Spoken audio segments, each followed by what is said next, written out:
Is your beautiful garden also a wildfire risk? As the summers get hotter and drier, protecting your home means thinking smarter about your landscaping. Wildfires today spread faster and burn hotter than ever. They can creep along the ground through dry grass and leaves, jump from treetop to treetop, and even travel invisibly as embers. These are tiny, burning fragments that the wind can carry for kilometers. Just one ember landing on a dry shrub, a pile of leaves, or a wooden deck can start a wildfire. The truth is, we can't control the weather or stop every wildfire, but what we can control is how vulnerable our homes are. So the way your yard is designed, the plants you choose, and the way your outdoor space is managed all make a difference. They can help fuel the fire or help slow it down to reduce the risk to your home.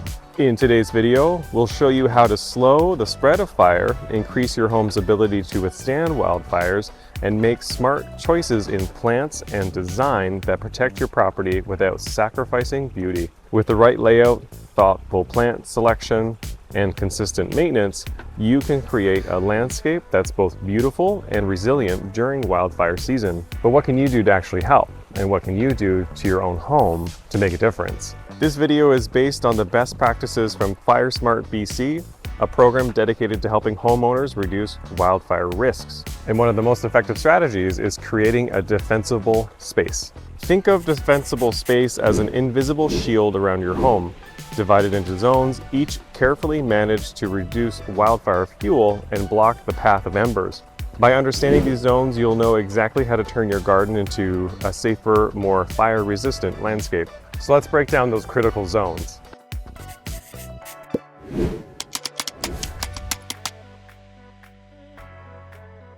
This is the most critical zone, your immediate protective barrier. Think of it as a non-combustible buffer.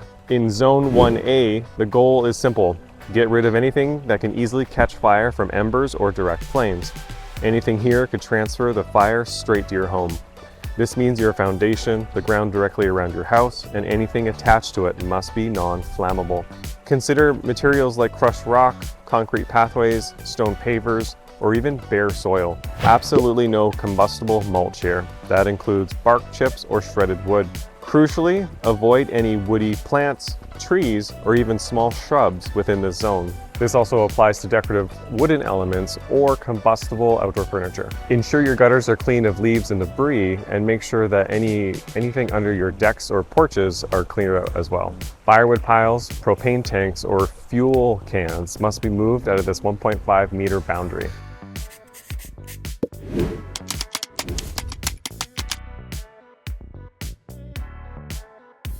Just beyond that buffer is where your landscape can really help slow down that fire. This zone extends about 10 meters out from your home. And here, the key is to keep things lean, clean, and green. Use low-growing, fire-resistant plants and maintain a well-irrigated lawn. If you prefer alternatives to traditional grass, consider ground covers that retain moisture and don't dry out easily. If you have trees in the zone, make sure that the canopies are spaced out about 3 meters apart. Trim the lower branches so that there's a clearance of at least 2 meters from the ground, especially for taller trees. This helps prevent ground fires from climbing into the canopy.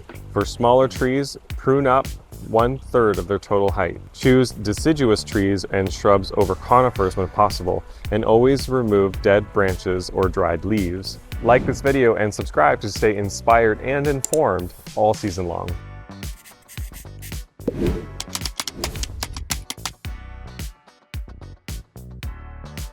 This zone is further out, about 30 meters from your home. This zone acts as a transition from your home to the outer wildland. The goal here is to reduce dense vegetation and to break up a continuous fuel source. Thin out overgrown shrubs and small trees, and continue removing any ladder fuels that could carry fire upward. Keep tree branches pruned up and space tree crowns to interrupt fire spread across the top. If your property goes beyond 30 meters, fuel reduction should still continue, creating space and reducing density wherever possible. Slowing the fire before it reaches your home is the goal. If you're not sure which plants are safe to use or where to place them, check the link in the description.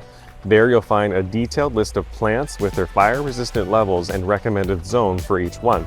You can even filter the list or search for a plant by name to see if it's a good choice for your landscape. If you're ready to start fireproofing your garden, come visit us at Wildwood Outdoor Living. We have the tools, the plants, and the advice to help.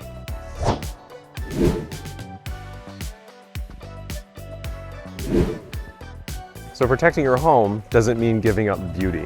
Incorporating hardscaping elements like decorative rocks, pathways, and retaining walls not only add visual interest, but also creates fire-resistant barriers. Water features like ponds, streams, or even dry creek beds both serve aesthetic and practical purposes. Consider spacing out your trees instead of planting them in clusters, and use clover as a lawn alternative as it stays green with less water. Now let's talk about choosing the right plants. Not all plants are created equal when it comes to fire safety. Fire-resistant plants are those that typically have higher moisture content, low levels of volatile oils or resins, and don't accumulate large amounts of fine, dead, or flaky material. Great options include succulents like stonecrop, thunderhead, sedum, which naturally hold water. Deciduous trees and shrubs like these ones bring seasonal color and reduce fuel as they shed leaves in the fall. For shrubs and compact plants, consider these.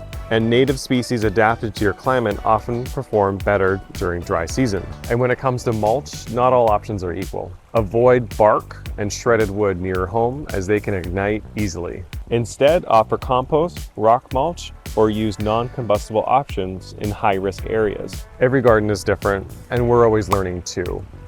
Tell us in the comments what's worked for you and your landscape.